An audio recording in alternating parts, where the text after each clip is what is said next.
예전에 한번 눈밑 필러가 나으냐 눈밑 지방 재배치가 나으냐에 대해서 몇 년 전에 되게 논란이 있었다고 알고 있는데 뭐 사실 이거에 대한 정답은 없다라고 많이들 말씀하신 걸로 알고 있거든요. 저는 개인적으로 눈밑 필러를 재시술하기보다는 성형외과적인 시술이 좀 더 나으실 수 있다라고 경고를 많이 드리거든요. 눈밑 필러를 하고 나서 오히려 벙벙해진 케이스들 같은 경우는 애초에 눈밑 필러를 하면 안 됐는데 눈밑 필러를 하게 되면서 전반적인 피부 탄력도라든지 이런 게 많이 받쳐주지 못하다 보니까 같이 피부 탄력이 떨어지면서 여기가 그냥 두꺼워지는 모양새가 되는 거죠.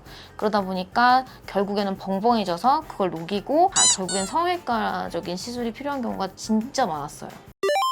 예시로 제가 드린 사진을 보자면 왼쪽 눈 같은 경우는 그나마 필러를 시도해 볼 수는 있는 눈. 눈밑 지방이 이렇게 많이 튀어나오지 않아 있으면서 눈밑하고 약간 앞볼 사이의 경계가 약간 주름처럼 형성되어 있어서 그 고랑만 채우면 되는 정도면 눈밑 필러를 하셔도 되는데 오른쪽 눈처럼 눈밑 지방이 튀어나와 있으면서 쭈글거리기까지 하다. 그러면 이건 성형외과적인 상담이 먼저라고 생각을 합니다. 이거를 개선하기 위해서 여기를 다 필러로 덮어버린다? 정말 필러로도 대공사가 될 수 있고요. 필러로 그렇게 대공사를 했어요? 그때 효과가 만족스럽지 않을 확률이 높아요. 너무 얼굴이 벙벙해지고 그냥 일자가 돼버린 느낌. 하지만 필러는 굉장히 많이 쓰여야 되고 한마디로 가성비가 떨어지고 하고 나서도 만족도 떨어지는 그런 시술이 될 확률이 높으세요.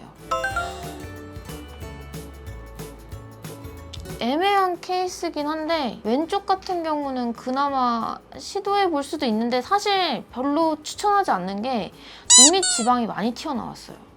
아, 그래요? 네. 그 애교살 그 바로 밑에 그 눈밑 지방이 조금 튀어나와 있는 경우라서 사실 이런 경우는 성형외과적인 상담도 같이 해보셔라 라고 말씀드리는 편이에요. 볼록한 건 나이 들어서 나오는 거 아닌가요? 나이가 들면서도 더 나오죠.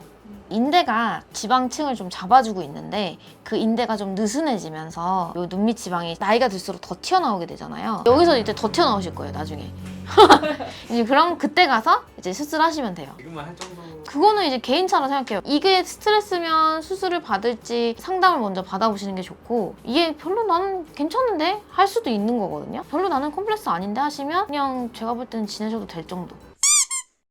일단 거울 앞에 쓰셔서 애교살 밑에 이 불룩하게 튀어나온 지방이 저는 없잖아요. 근데 이제 불룩하게 지방이 튀어나와 있는 분들이 있으실 거예요. 여기가 1단, 2단, 3단이신 분들이 있을 거예요. 그런 분들은 조금 눈밑 지방 재배치가 좀 더 낫지 않을까라고 생각을 해보셔야 돼요. 근데 이제 만약에 여기가 지방이 튀어나와 있으면서 특히나 주름이 자글자글하다 그런 경우는 하안검까지도 필요하실 수 있는 분들이기 때문에 반드시 성형외과에 가셔서 다른 추가적인 수술이 필요한지는 상담을 꼭 받아보셔야 되는 분들. 근데 대부분 그런 분들은 필러로는 해결되지 않는 경우가 많다. 그걸 필러로 해결하시려고 하다가 오히려 비용이나 시술의 만족도에서 굉장히 효과가 떨어지는 일이 발생할 수 있기 때문에 그런 분들은 성형외과적인 상담을 꼭 거치시길 바래요.